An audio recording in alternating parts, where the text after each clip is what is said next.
तरह से आपने चंद दिन पहले कहा था जेआरएस हो उनको जो है परमिनेंट किया जाए, उनकी तनख्वाहें बढ़ा दी जाए, तो उसके बाद उस पे जो है उसी रीजन के एक लीडर ने कहा जब उनकी बीजेपी के सरकार थी तब उनके दफ्तर के बाहर वो प्रदर्शन कर रहे थे तो उन पे लाठियां बरसाई गई। नहीं, ऐसी कोई बात नहीं है।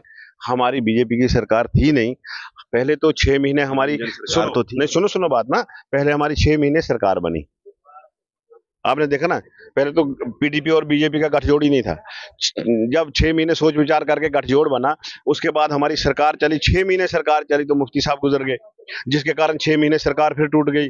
उसके बाद जब सरकार बनी तो कश्मीर में कोई गड़बड़ हो गई, जिसके कारण 6 महीने फिर सरकार नहीं चली। तो कहने का मतलब है 3 साल में हमें 1.5 साल मौका मिला था। अब 1.5 साल में कितने कानून पास किए जाते, और तो भी हमने उनके रेट जो है बढ़ाए हैं। हमने अब कोशिश की है, सेंटर को वालों को भी कहा है कि कोई पैकेज दिया जाए ताकि जेआरएस ही नहीं, खाली जेआरएस को तो परमिनेंट करना, क्योंकि वो पंजाब में भी परमिनेंट हुए हैं, हिमाचल में भी, वो तो स्टेट का काम है, वो परमिनेंट करेंगे। लेकिन डेली वेजरों के लिए नहीं, आज ही इन 4 महीनों में सब चीजें क्यों याद आ गई बीजेपी को? 10 साल तो 2014 से लेकर 2024 तक सेंटर में तो बीजेपी, तो सेंटर थोड़ी यहाँ काम करती है। वो तो डायरेक्टली वहां वहां से ही। सुनो बात, यहाँ एलजी का राज था। आप एलजी किन? एलजी वो नहीं होता, किन का नहीं होता, एलजी सबका होता है। वो क्या कांग्रेसी इधर नहीं आ सकते थे? पीडीपी वाले यहाँ नहीं आ सकते थे? एनसी वाले यहाँ नहीं आ सकते थे? ये तो सारे लोग काम करवाते थे। एलजी राज जो होता है सबका होता है, हमारा ही थोड़ा था। कंट्रोल तो बीजेपी की। नहीं नहीं, ऐसी बात कोई नहीं। सब नहीं नहीं, जितनी बजट देखो, जितना बजट आपको 70 साल मिला है उससे ज्यादा बजट आज आपको मिला है। एलजी के दौर में 45,500 लड़कों को रोजगार मिला है, और उन लोगों को रोजगार मिला है। पहले क्या होता था, वाइवा होता था। वाइवा में सारे लोग कश्मीर के, ज्यादा 95% लोग कश्मीर के आते थे, हमारे 5% भी नहीं आते थे। इस बार जो है 50-50 हुआ है। ये दुख आप, इस बार तो जो है स्कैम, उस पे स्कैम भी हुए ना। पहले नहीं थे। वो चारा घोटाला, कोयला घोटाला, फलाना घोटाला, वो आपने नहीं देखा था? कितने घोटाला, हमारे तो किसी लोग पे कोई घोटाला नहीं हुआ है। ये थोड़ी सी जो कंपनी ने वो डिले किया था, उसके बारे में आपने देख लिया, वो इंक्वायरी लगी है। और जो भी ये जो फंसेगा उसमें वो फंसेगा। फ्री बिजली को लेके जो है किश्तवाड़ में जबरदस्त एहतजाज हो रहे हैं, मूवमेंट चल रही है, तो आपका क्या है उसमें? पहले ही एनसी और कांग्रेस ने गलती की। जब डूल हस्ती प्रोजेक्ट बना था उस दिन उन्होंने कहना था, जब बगलियार प्रोजेक्ट बना था उन्होंने कहना था कि हमने चुनाव, ये जो हमारा किश्तवाड़ है, डोडा है, भद्रवाह है, रामबन है, वहां पे प्रोजेक्ट जब बना है तो कम से कम हमको बिजली फ्री मिलनी चाहिए थी।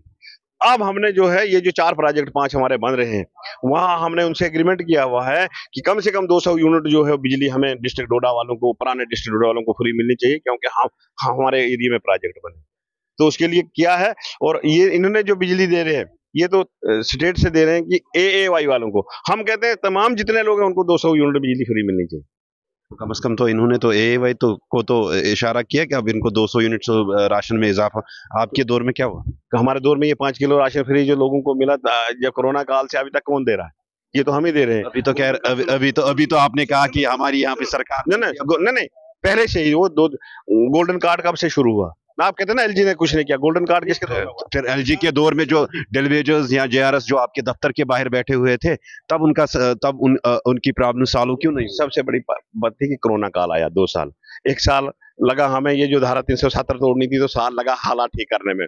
2 साल आए हमारे कोरोना काल में। उसके बाद बचा ही कितना टाइम? तब हमने इलेक्शन करवा दिए। पंचायतों के इलेक्शन नहीं हुए, जैसे लोग कह रहे हैं डीडीसी इलेक्शन हुए, बीडीसी इलेक्शन हुए, उनको फुल पावर दिए गए, सरपंचों को फुल पावर। इससे ज्यादा क्या होना चाहिए कि ग्राउंड लेवल पे ये काम हो। अंदर जो है बात की गई है कि भद्रवाह को इग्नोर किया गया। बिल्कुल, मैंने कहा बिल्कुल। तो ये सही बात है। कोई अगर 70 साल से, आज की बात नहीं है।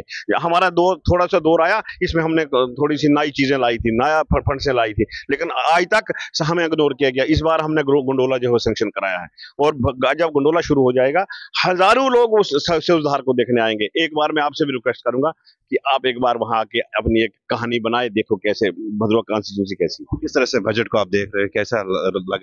बजट बिल्कुल का इसमें है ही कुछ नहीं। मैंने कहा ना, इसमें वो पुरानी बोतल में नई बोतल में पुरानी शराब डाली गई। कुछ एजुकेशन को लेके बात चल रही है, सोशल वेलफेयर को लेके बात चल रही है। क्या लग रहा है कि आपकी जो इलाका है, फारफलंग एरिया है, पहाड़ी इलाका है, कितनी इंप्रूवमेंट की जरूरत है? हमने इनको कहा कि कम से कम जो हाई स्कूल बनाए उनके टीचर भेजे जाएं। हमारे एक ढड़काई हाई स्कूल है, हाई स्कूल बनाया है इनके ही दौर में, 2013-14 में बना है। हेडमास्टर की पोस्ट ही नहीं है, हाई स्कूल बना दिया है। मतलब हेडमास्टर की तनख्वाह नहीं निकल सकती वहाँ। उसके बाद तो आपका वो हमने प्रोसेस किया है और जल्दी ही उसकी पोस्ट, एक दूसरी हमने तहसील एक बेला में हमने करवाई है, मतलब वो भी कोर्ट के जरिए, उसमें भी अभी तक कोई पोस्ट ही नहीं है, तहसीलदार की पोस्ट ही तहसील को ली। तो ये जो चीजें थी इनने गलतियां की हैं। इन्होंने क्या किया, इन्होंने तहसीलें बनाई, वो जो है पटवारी एक, गिरदावर एक, तहसीलदार दो, ऐसी ऐसी जगह इनने तहसील बनाई। तो ऐसी गलत चीजें इनने की थी, उसको ठीक करने में समय तो लगना। सेशन अच्छे तरीके से बहुत चल रहा है, इसको और चलाएंगे ज्यादा। बाकी आपका शुक्रिया, आपको मैं दावत दूंगा कि एक बार आप भद्रवाह आओ, इंशाल्लाह गाड़ी में आपको दूंगा, आपको वो सपाट भी सुनाएंगे और आप हकीकत में खुद देखोगे कि भद्रवाह के साथ जाती हुई कि नहीं हुई। बिल्कुल बिल्कुल, इंशाल्लाह जरूर। Thank you.